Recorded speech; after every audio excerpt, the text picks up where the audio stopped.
Okay, so go ahead. Hey Lola, I'm Teddy. I'm 23 years old and I identify as gender fluid. Yay, okay. So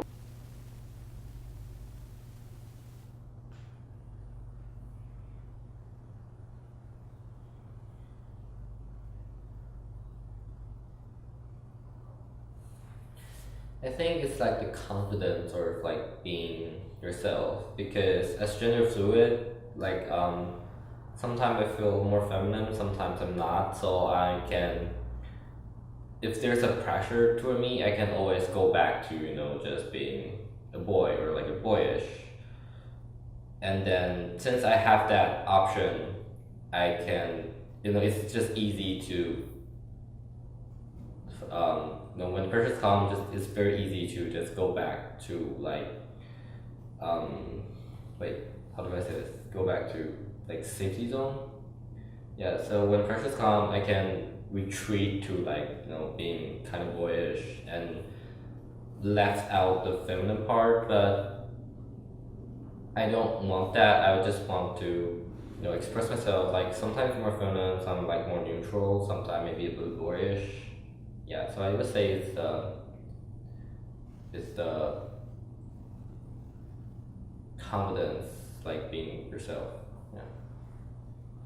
For me, it's like you have like I have my biological sex. It's male, but as for me, I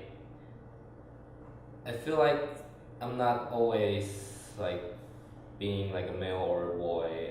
A lot of time I feel like more neutral, that I'm not really like masculine or I'm not really like in the boy part. A lot of time I feel maybe it's like I want to do things that more see as feminine or more as like girl. Yeah, but I'm like okay with my body. I don't have an issue with it. Like this is my body, but I don't really see that I'm just like a boy.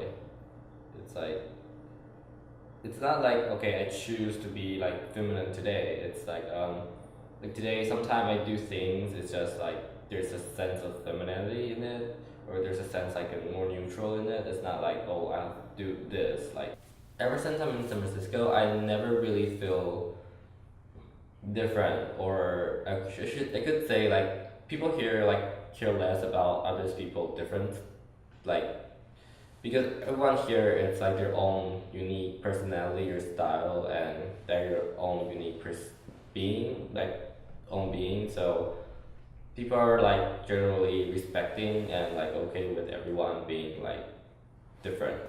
But back in Taiwan, I'm always more aware of my maybe androgynous, or maybe like I'm physically a boy but I have long hair, or I act femininely sometimes.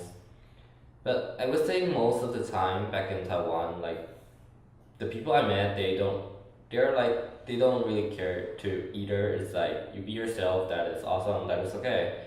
It's just there's always like a slight fear in my like the back of my head. It's maybe someday I will run into the wrong person, wrong people in the street, and then they will make fun of me, like mock me, or even with violence. Yeah. Okay, so before I was out, I hide myself through like a glass, and then that made me feel like a lot of pressure, and then I don't want to be go back to that stage anymore. So that actually forms some of me. Like right now, I'm trying to be as true to myself as I am, and try to be loud, kind of loud, yeah.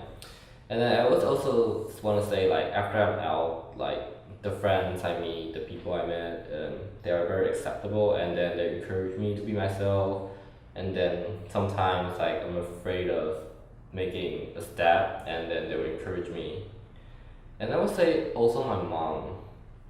My mom, she's kind of like going through like a conflict that I think she loves me and she wants me to be happy, but she also kind of have a little bit of conflict that my son, so it's a boy, but she still want me to be happy. Like when I got my ear piercing, and then when I'm starting to put nail polish, I go to my mom.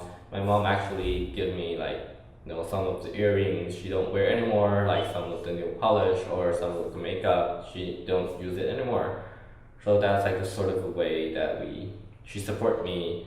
But I can also sense, like just our daily life, she's still a little bit concerned about, as me as a boy, but I like stuff that supposedly for girls. Yeah.